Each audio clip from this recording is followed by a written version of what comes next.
مجاره هری گرمه لهرما کردستانه اف دریشکنا تمن پارلمانتوا کردستان کو ایرو به روچو و خواندنا دوی جراحات کرنو تنه مایه کو بکوه دنگدانی به پسند کرنو پجراندنو به یاسا لهرما کردستان کو بو دمی ساله که دمی پارلمانتوی به دریش کرن درباره وی که من میوانه که برس روبینا تیاری پارلمانتارا کردستان ج پیکاتیا کریستیانان برس تیاری تو بخیرات سپاس گلک سپاس اورود هولا پارلمانتوی دا چه رودا بله هلبت یکم جار دست خوشی لنگود کم و سپاس بو بینارت کانال 24 أفريقيا خاندنا دوية بو ياسا درج بردام بون بو ولاية برلمان كبهت درج كرندا ودي هيجي ما خاندنا إيكبو أفرو خاندنا دوية ما يا خاندنا سي هل بدوا كديار بو هندق لانو أحزاب وبيكات دي كود رازينا بون كولاية برلمان بهت درج كرن اللي بالجي منا بدستورينا كرياونا ببيروية ونا بقانونية چونك دياسا دا راستا هاتيا نویسین کو 4 ساله هر خلک پارلمان ما 4 ساله هست بله نگوتیه 4 ساله زیاتر نابیتون و نگوتیه نابید ولایت پارلمان بیت درش کرد زور باشه دهی سروکا پارلمانتوی داخل لجنه آسایی کرد کو بر سووان پارلمانتران بدن کو به چه قانونه که دم پارلمانتوی درج دیگن بر صفات داین بله بالتأكيد بر صفات قانونی بله بالتأكيد بر صفات قانون نبی قانونی مکریه چون که وقتی هاتت پارلمان دا پروژه یاسا ما بیاسایی مینایت پارلمان دا 85 اندام پارلمان جدنگ سردایا ما بقانونی افریقا ردیاسی مکریه هیچ نه پیروی تدانی و نه یاسایی زور باشه افرو هر 85 پارلمانتران دنگ دایه بله زور باشه کنگی وب کویتا دنگ دانش بو پسند تقریبا پروژه یاسا برف دیماهی کاتیا روزا اکشنبی ان شاء الله دنگ دان سایت سر کردن افرو هیچ گورانکاری لوان مادیان هاد نکردن کو هاد بونه پیشنهاد بالتأكيد خاندنا دوية معنا أواك وزيادة بون كم كرن وزيادة بونا هر أندامة حتى هاي خلال خاندنا سيد ديار بيتن پیشنهاد توجه نجبو گورینه وان پیشنهاد یاسا کواتیا پسند کردن آتیا برس کردن و چه پیشنهاد کردی کو بهت گورین یعنی اپسیون چه پیشنهاد کردی کو بهت گورین خزیک لعنت اپسیون چی ورش حاضر ببان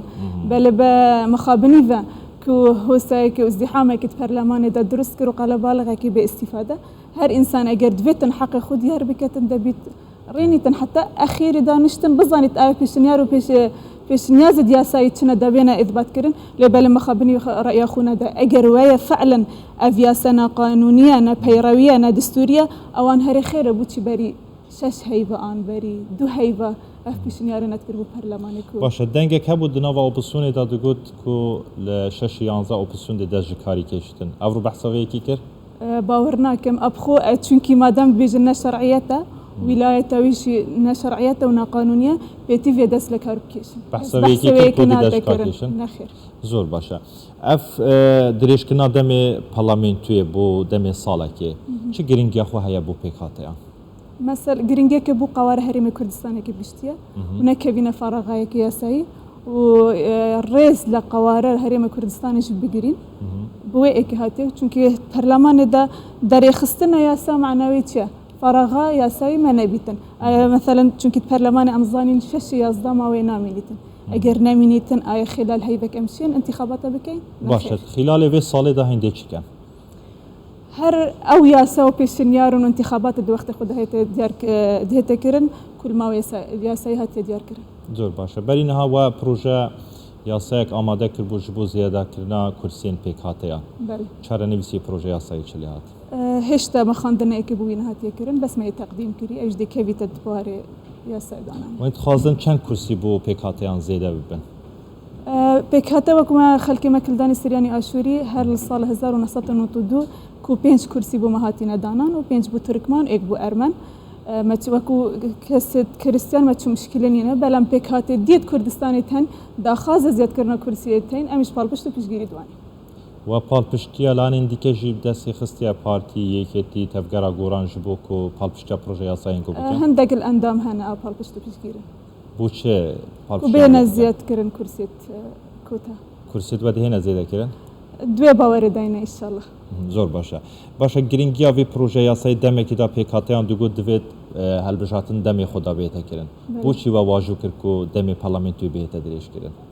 بلا ماكو همو بيك وكو بيك هات امد بجدارة حكومة كوريا شو وكو بارتي بيتن وكو غوران بيتن وكو فراكسيونية كتي بيتن وكو ام بيك هاتا قالوا ايه كبون كو انتخابات الوقت خدا بينا كرن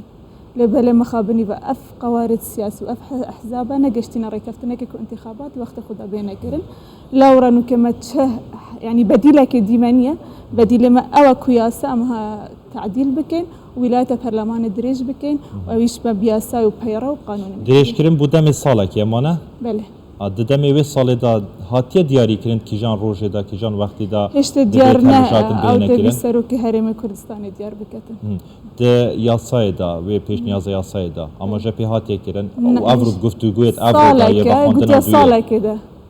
يعني بيست بيتك كرد صالة كده بلا أجر هاتو مثلا وضعك دي حالتك طارئ أجي تشيبو شرد نيد بيوصلش لك لأن الأوبسيون بحسابي كده كل كورينا دين كفيتا دنگ دانه دا بخو برلمان يعني بدنگ دانا مثلا هشتو بينش اندام برلمان دنگی دای اوان هشتو بينش اندام برلمان دنگی خوش بدت بزورینه دنگ دیتا پسند کرد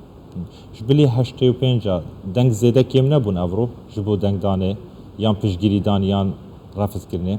هر اوان بن اولایان تكون راضی بون آخفتن تخود جلسه داکرون و درچون برس روبینا تیاری پارلمانتارا کردستان پیک هاته کریستیانان گلک سپاس سپاس